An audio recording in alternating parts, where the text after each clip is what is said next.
Oh, this is cool! It's been about a year since it was first shown off to us, and the Xbox Summer Showcase is right around the corner, which may or may not answer some of the questions I'm about to ask, but I just want to go over what we know now. From the books, the games, and in interviews, what can we piece together about the story of Gears of War EDay? Welcome back, all you beautiful ladies and animals, as we delve into just that. Be sure to subscribe to the channel as well. As we get closer to Gears Reloaded and EDay, I'm going to be making a lot more Gears of War lore videos and retrospectives, like the ones I've already made, and this little one on Judgment coming soon. Now, without further ado, let's establish the where and when.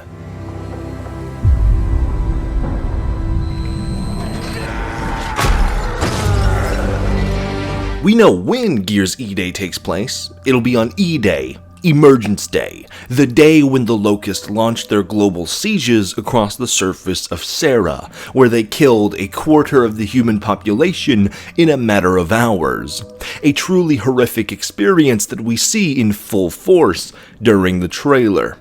The Locusts come from anywhere, sinking out the ground beneath your feet and initially overpower a lot of humanity, as the big bulky gears you're probably used to don't really start to appear until later on in the timeline, after the COG had gotten used to and adapted to fighting the Locust. Not that Marcus and Dom weren't stellar fighters at the time, of course, but they're both around 20 to 22 years old at this point, and not nearly the huge chunks of protein powder and chiseled jawlines you may know them as. Now where? We know the game to some extent is going to take place in Kelowna, a major COG city that we know is one of the first to fall after EDay.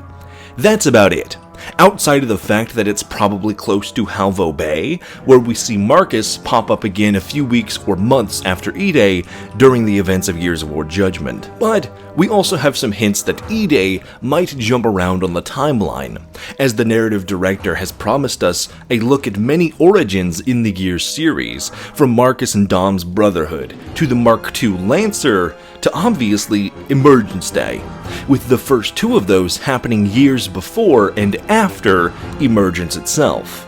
If we see Carlos Santiago, Dom's older brother, the game might take us back to Asfo Fields, the battle in which we saw Dom and Hoffman's perspective of in Gears of War 4.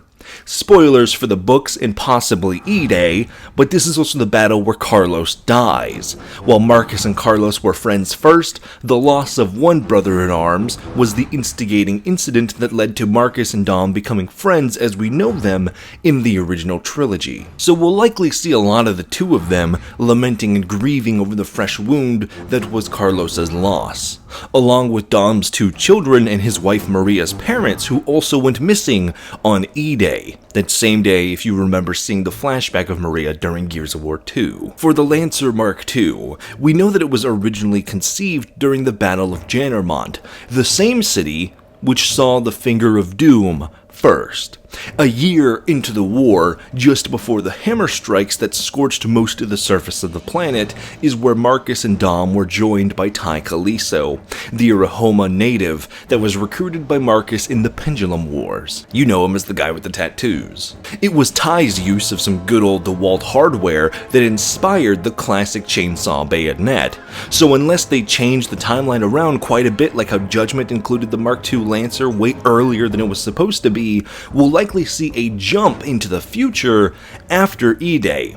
Hey, maybe we'll even see the corpse of Srok, where Rom's entourage of Theron guards executed him on EDay in Jannermont. And also, like always, if you want more information on any of these, from Shrok's treason to the Locust side of Emergence to Dom and Carlos's relationship, Ty's history with the COG, or anything else, check out the Gears lore playlist up there in the corner so you can get all caught up. Soon I'll also have a video up on Marcus's whole story, helping to frame just how he fits into the broader war at play here. But now, that tells us an idea of who and where. Kelowna, Jannermont, possibly Asfo Fields. We'll see Marcus, Dom, and Ty in the field in their younger ages. If we go to Asfo, we might even see Carlos and Helena Stroud, Anya Stroud's mother, in the flesh for the first time too.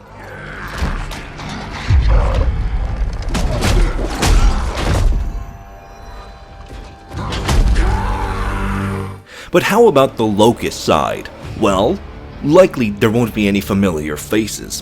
While Rom was in Jannermont on EDay, he wasn't there as far as we know, a year into the war. Plus, it would make him a lot less epic to just sort of be here and dip out for 14 years. So more than likely, if there's a Locust leader at all, it'll be one who we don't know the fate of. No Scourge, no Karn, no Ukon, and likely no Vrol if you're familiar with him, as he is a Cantus, a type of Locust that Marcus and Dom don't encounter until they enter the Hollow in Gears 2. Down here, something else to shoot. I also think it's better if we get a whole brand new Locust general to begin with anyways. There's supposed to be an uncountable number of billions of Locusts, and running into the same handful of 2 or 3 generals again and again and again kinda takes away from their hyper-lethal status. But based on the interviews about the game and the depiction of the Locust Horde in the trailer, I doubt we'll get much in the way of a proper antagonist. At this point in the war, the Locusts are more like monsters, a force of nature that does nothing but spread chaos, violence, and cruelty, giving the story more room to focus on the narrative binds between Marcus, Dom, and everyone else steeped in the chaos of Emergence Day. If I had to make a guess about the story of EDay, we'll probably start with an act in the Pendulum Wars, fleshing out more of the UIR-COG conflict from the infantry perspective with Marcus and Carlos, rather than the Spec Ops commandos we saw in Dom and Victor. Bruce! Be a deer and rip this door! Gears, listen up. If we're not out in 10 minutes, abort mission and get the hell out of here. During the meat of the game, we'll see Marcus and Dom trying to hold off the city of Kelowna with the rest of the COG until they have to abandon it, watching the Locust Horde totally devour the city in a matter of hours, if not days. Then a finale in Jannermont, where we see the evolution of the duo's brotherhood, moments like the inception from the Lancer Mark II, the hammer strikes, and Dom beginning to slip over his children, as at this time even Maria Santiago was ridden with guilt. Then tying the game into the series we know and love, the bigger question for me is whether or not they'll fast forward far enough to see Marcus in Afira, where he's arrested and thrown in jail prior to Gears 1. But that's a lot of shovel in one game. Likely, my bet is that EDay will end on the hammer strikes in the first field deployment of the Mark II Lancer, letting us rip and tear into the Horde as humanity has its first victory since Emergence Day, marking the era of stalemates that the Locust Wars would devolve into once humanity had slowed the Horde's assault. But that's all we know and the best guess I've got. Let me know down below what you think EDay will entail, what you're excited for, and if you think they'll be changing anything up. And yes, this is kind of an advertisement for my Gears of War lore series, which already has videos up on the Carmines, Ty, Dom, Rom, and Srock, and many more to come in the future. As always, a big thank you to all my members and patrons who you can join for just $1 a month on either platform. You can get all my videos early, get some access to behind the scenes specialties, and even more. Just find it down below in the description. With grace, stay cool, have fun, and be awesome. Buster out. Oh yeah, I'm back in the game.